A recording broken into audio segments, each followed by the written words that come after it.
Assalamualaikum Sobat Football United. Oke, ada informasi terkait dengan Marcus Rashford yang akan gue bahas di video kali ini. Karena ada berbagai sumber, termasuk juga David Ornstein. Ini yang lebih banyak dikutip oleh jurnalis-jurnalis lain terkait dengan Marcus Rashford ya. Disebutkan upaya untuk mendatangkan pemain sayap kiri sebagian akan bergantung pada Marcus Rashford yang dijadwalkan kembali untuk pramusim dan dapat diintegrasikan kembali ke dalam skuad. Michael Carrick telah terlibat dalam diskusi perekrutan musim panas ya.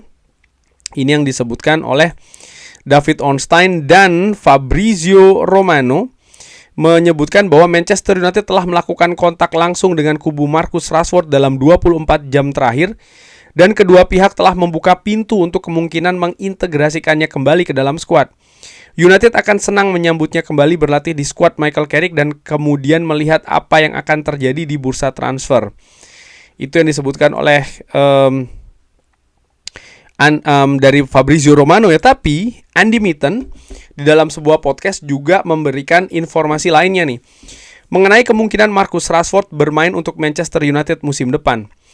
Dia mengatakan, Andy Mitten ya, saya belum mendengar indikasi apapun bahwa Rashford akan kembali dan bermain untuk Manchester United. Dari pihak mereka, saya diberitahu bahwa masa baktinya di Manchester United telah berakhir. Jadi memang ada semacam kayak kontradiktif dari apa yang dikatakan oleh Fabrizio Romano dengan apa yang diinformasikan oleh Andy Mitten. Sementara David Ornstein, gua ulangi ya, yang mungkin juga dikutip oleh banyak sumber lainnya, upaya mendatangkan pemain sayap kiri sebagian besar akan tergantung pada Marcus Rashford. Jadi Manchester United mendatangkan pemain sayap kiri ini tergantung Marcus Rashford yang dijadwalkan kembali untuk pramusim. Ya, karena statusnya memang masih sebagai pemain Manchester United saat ini dan belum terikat kontrak dengan klub manapun ya. Yang dijadwalkan kembali untuk pramusim dan dapat diintegrasikan kembali ke dalam skuad. Ya, menurut gue sampai dengan kalimat itu tidak ada yang aneh. Bahwa status dari Marcus Rashford adalah masih sebagai pemain Manchester United. Dia saat ini belum terikat dengan klub manapun. Dan ketika kembali nanti tentu saja akan diintegrasikan dengan rekan-rekannya yang ada di Manchester United. Tyrell Marshall dari Manchester Evening News menginformasikan ya bahwa kini muncul keyakinan bahwa Marcus Rashford bisa tetap berada di Manchester United melebihi akhir jendela transfer setelah pembicaranya antara kedua belah pihak meletakkan dasar untuk kembalinya dia di pramusim. Ini yang disebutkan oleh Tyrell Marshall. Oke. Bagaimana gue melihat hal ini setelah informasi sebelumnya yang mengaitkan Rashford dengan Tottenham Hotspur. Rashford tidak ingin bermain di Liga Inggris. Dengan Barcelona ada simpang siur, ada yang mengatakan bahwa ini sudah selesai antara Barcelona dengan Rashford. Tapi di sisi lain Barcelona ternyata belum seutuhnya berhenti untuk mencoba mendatangkan Marcus Rashford karena bisa jadi nanti di saat-saat terakhir Marcus Rashford ataupun Manchester United berubah terkait dengan harga untuk Marcus Rashford dan akan melepas dengan angka yang lebih rendah. Sementara minat dari klub-klub lain di luar Inggris di Eropa sempat dikaitkan dengan Bayern Munchen, tapi belum ada pergerakan yang lebih terdepan lagi, yang lebih konkret lagi. Dan ini yang akhirnya membuat situasi dari Marcus Rashford saat ini ya kembali lagi dia masih sebagai pemain Manchester United. Dan seperti gue katakan tadi, karena dia pemain Manchester United ya dia harus melakukan kewajiban-kewajiban sebagai pemain Manchester United, termasuk juga laporan kembali ikut dalam situasi persiapan pre-season, integrasi dan lain-lain. Tapi gue melihat seperti ini, apakah mungkin gitu ya Marcus Rashford akan kembali ke Manchester United? Ada dua sisi yang sering gue bandingkan dan akan gue ulangi lagi, dari sisi finansial dan dari sisi teknis. Dari sisi teknis dulu, bahwa memang Manchester United ini membutuhkan pemain di posisi kiri, entah itu bek kiri atau penyerang sayap kiri.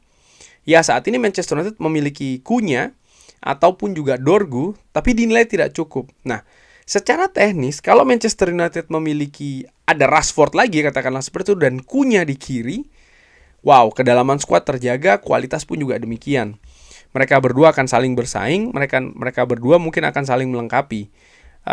Mereka berdua kalau gue lihat ya dari apa yang terjadi dengan Cunha di musim pertama di Manchester United serta Rashford di Barcelona, tidak selalu menjadi pilihan utama. Itu intinya. Mereka sempat beberapa kali menjadi pilihan kedua atau pemain yang bermain dari bangku cadangan.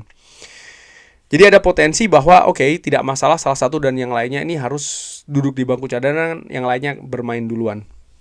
Itu dari sisi teknis. Dari sisi teknis juga ya kita tahu bagaimana kualitas Marcus Rashford di Barcelona luar biasa. Di tim nasional Inggris sejauh ini gua nilai juga tampilannya bagus, sudah mencetak gol juga.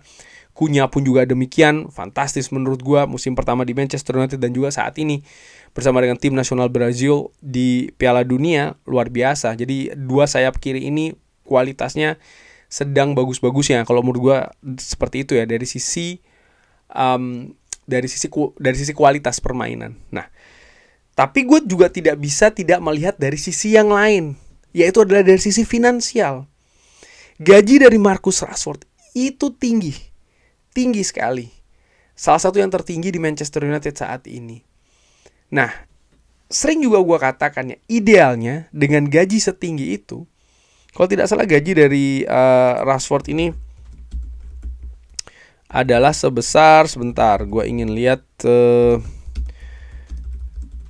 gaji per pekannya, wow, 375.000 pounds per pekan. Ini menjadi gaji yang paling tinggi di Manchester United menurut gue setelah tidak adanya Casemiro. Jadi ini akan menjadi paling tinggi dan sangat-sangat tinggi sekali, 375.000 pounds. Dan inilah menurut gue yang menjadi faktor yang akhirnya membuat gue ragu gitu. Walaupun gini, gue melihat informasi dari David Ornstein, gue tidak mengartikan bahwa Rashford pasti akan kembali ke Manchester United. Dari apa yang dikatakan oleh David Ornstein, situasi yang normal gitu loh, yang generik saja. Bahwa dia masih sebagai pemain Manchester United, saat ini tidak terikat dengan klub manapun. Ya setelah kembali ya dia akan ke Carrington sampai memang ada tawaran dari klub lain. Tapi apakah ini memastikan bahwa Rashford akan di Manchester United musim depan? Apakah Rashford dan Manchester United sama-sama ingin bekerja sama lagi? Gua sih melihatnya mereka tidak ingin membuat sekat itu dulu.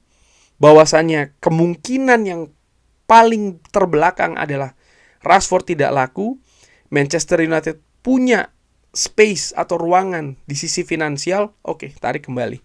Tapi dengan konsekuensi misalnya ya akan tampil tidak sebagai starter di setiap pertandingan dan lain-lain. Itu sih menurut gue jadi lebih ke membuka kemungkinan saja. Bukan berarti akan pasti kembali. Karena dari sisi finansial balik lagi ya, gue justru melihat dengan bagaimana pergerakan Manchester United di bursa transfer musim panas ini yang mereka ingin disiplin dari sisi keuangan, dari sisi pengeluaran. Itu juga salah satu alasan kenapa kok Manchester United ini tidak memperpanjang atau bahkan mengaktifkan opsi perpanjangan satu musim lagi untuk Casemiro misalnya, karena memang gaji dari Casemiro tinggi banget. Dan Manchester United pun juga ingin melakukan hal yang sama sebenarnya dengan Rashford. Ya, dengan terbukti bahwa dia dipinjamkan dengan opsi beli kan. Dan Manchester United sebenarnya mendorong untuk Barcelona mengambil Marcus Rashford. Artinya apa? Dari Manchester United ya, kalau Manchester United ingin Rashford itu tidak kemana-mana, tidak mungkin akan mendorong untuk ke Barcelona. Walaupun Manchester United sendiri pun juga tidak ingin semacam kayak mengobral Marcus Rashford. Karena Manchester United tahu Rashford valuasinya seperti apa. Mereka pun juga punya misalnya rencana proyeksi pengeluaran seperti apa, dan mereka butuh support dari penjualan Marcus Rashford dengan angka tertentu itu tadi, sehingga mereka pun juga tidak mengobral, kurang lebih seperti itu. Tapi bukan berarti Manchester United tidak ingin melepas Rashford. Artinya apa? Gua melihat dan gua masih berharap sebenarnya ada klub yang datang untuk merekrut Rashford. Kenapa gua berharap? Karena satu, gua melihat bahwa indikasi pertama Manchester United sebenarnya tidak ingin Rashford kembali dengan klausul dengan Barcelona itu tadi kan. Dan Manchester United sebenarnya terbuka untuk melepas Rashford. Lalu yang kedua, dari pemain sendiri, ini juga penting, dari sang pemain sendiri. Ya, kalau seandainya Rashford memang ingin kembali ke Manchester United, tidak perlu bertele-tele prosesnya dia ingin di Barcelona dan segala macam. Seakan-akan kan ini berarti Manchester United seperti pilihan kedua bagi Rashford. Seakan-akan ya. Situasinya kalau dilihat antara Barcelona dengan Manchester United. Nanti kalau ada klub lain masuk lagi, ya bisa jadi Rashford akan memilih itu. Jadi dari dua faktor itu gue menilai, balik lagi seperti apa yang dikatakan oleh Andy Mitten, dan Andy Mitten juga merupakan seorang jurnalis yang sangat kredibel. Dia menyebutkan bahwa dia belum mendengar ada indikasi apapun bahwa Rashford akan kembali dan bermain Manchester United untuk musim depan. Bahwa sebenarnya informasi yang dia dapatkan justru sebenarnya Rashford dan Manchester United ini sudah selesai, sudah berakhir, kurang lebih seperti itu. Tapi kita lihat nih, gue bisa jadi salah, dinamika bisa jadi terus berputar. Tapi bagaimana Sobat Football United? Seperti biasa silahkan drop di kolom komen. Terima kasih sudah menyaksikan. Jangan lupa like, share, dan juga subscribe. Wassalamualaikum warahmatullahi wabarakatuh. Thank you.